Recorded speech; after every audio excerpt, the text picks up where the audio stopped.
welcome to this video.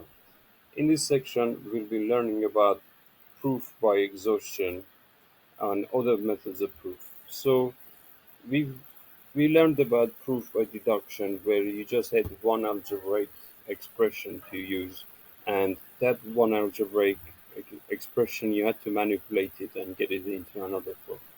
Now, proof by exhaustion involves where you have more than one case to deal with. So that's very is very similar to algebraic work that we did with proof by deduction, but it has where you consider more than one case.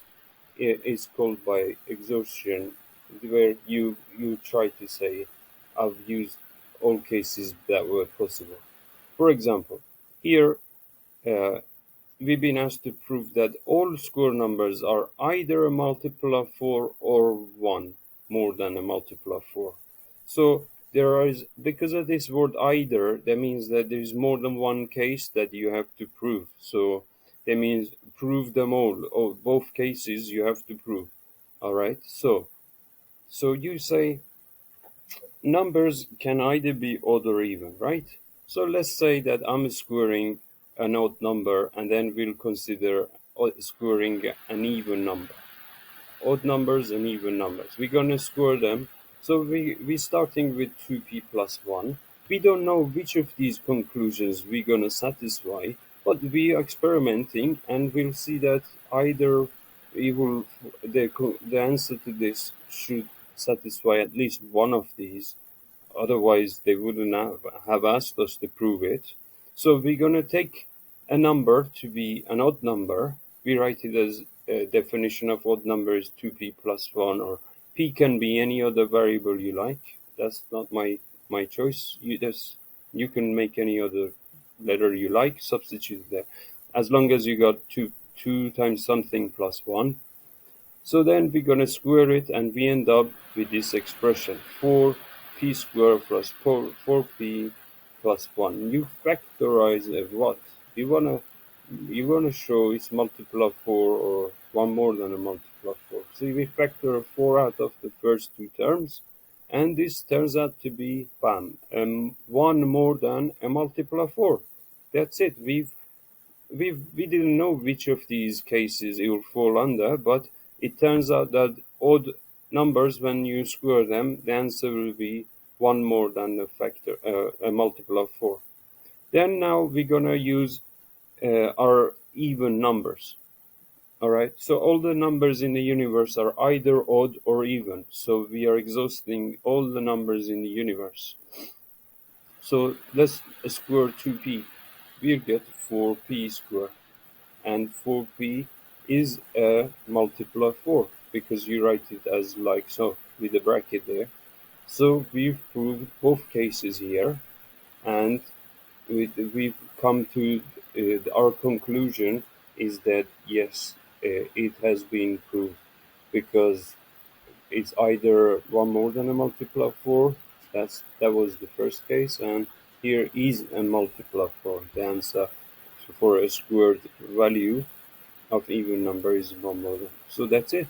We've exhausted the cases, and that's it. We've finished the problem. I've said all the numbers in the universe are either odd or even.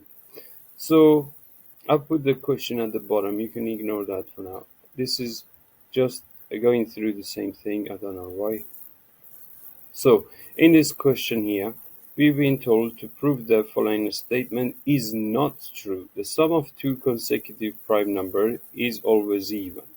So you can use a counter example here. All right. There's no way we can come up with all the prime numbers in the universe, because they're infinite.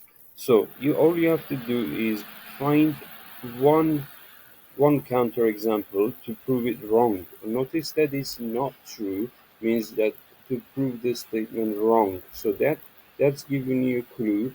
Whenever they say not true, uh, to prove it's false, you have to find a counter example. Two consecutive prime numbers are always even. What's the smallest prime number?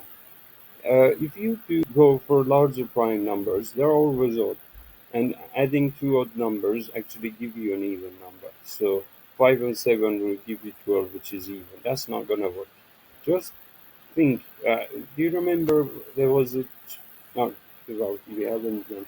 If you add an odd number with even number, you end up with the odd number. So add 2 and 3, we get a 5, which is not even. So there you go. That's a counterexample. 2 plus 3 is a 5. That's the counterexample. Prove it. We proved it wrong. All right. So here in this next example, it says prove for all positive values of x and y, this inequality is true. Now, what you can do is manipulate the expression you've been told. But just make note that we are these are when we start manipulating from this line, this is our, when you start with the answer and manipulating it, that's not the correct way of writing a proof. All right, yes, you can experiment with it, and we're going to experiment with this expression here. We're going to add those two fractions with getting a common denominator. So I've written here, remember that the proof like this needs to start from a known fact, not from what you're proving itself. All right. So we're gonna manipulate it and see if we can get a fact, like a known fact. Like, uh, I'm gonna give you a hint. The fact is that all square numbers are always positive. All right. So when we adding these two fractions, we're going to get a common denominator, go through the algebra. We'll be getting a common denominator of these two fractions by cross multiplying x and y. And then we multiplied here both sides of the inequality y, the denominator x plus y. So we ended up with the expression here, and we can subtract 2x from 2xy from both sides and try to factorize this out. This is where you have x plus y squared. All right.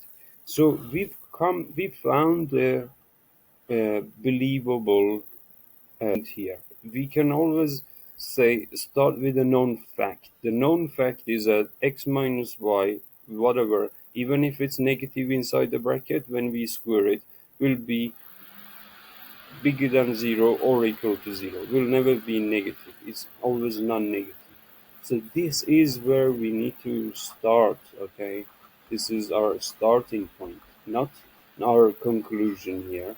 All right. We start with this fact. We literally writing these steps in a reverse order. We're gonna go from the bottom right to the top line, and then this line, and then this line, and then this line in our work. This is not a proof. This what we did here. All these lines are just called jottings, right? You can't say start reading my proof like so, because we used what they asked us to prove in the first line here. We started with that. That's not valid. The proof itself is you start with this last line here. You say it's always positive. Everybody believes you there.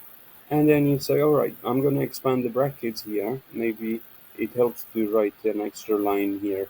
I'm writing x minus y times x minus y, and expanding the bracket here, I'll get x squared minus 2xy plus y squared is bigger than or equal to 0. And then you come to this line here where you're adding 2xy to both sides, and then you can like read it from that line there. We are dividing by xy. That's well,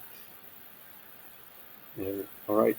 So and then we are going to write it as two fractions and simplify those two fractions will give us this expression here, which is what we wanted to prove. Now we finished and we proved this statement. Okay, so sometimes what you have to prove, like you have to learn to write it. Start with a known fact. Starting point here has to be a known fact. Must be a believable known fact. Now, in most cases, you don't have to prove like Pythagoras, but there is actually a question in a book where you have to use the shape here, and you can prove Pythagoras as well. Perfect, but that's a square inside another square. All right, so yeah, like I'm saying that Pythagoras can be used as a known fact, and any square term is always positive, non-zero. It can be equal to zero, but yeah, it's non-negative. All right, so and I'll see you in the next section.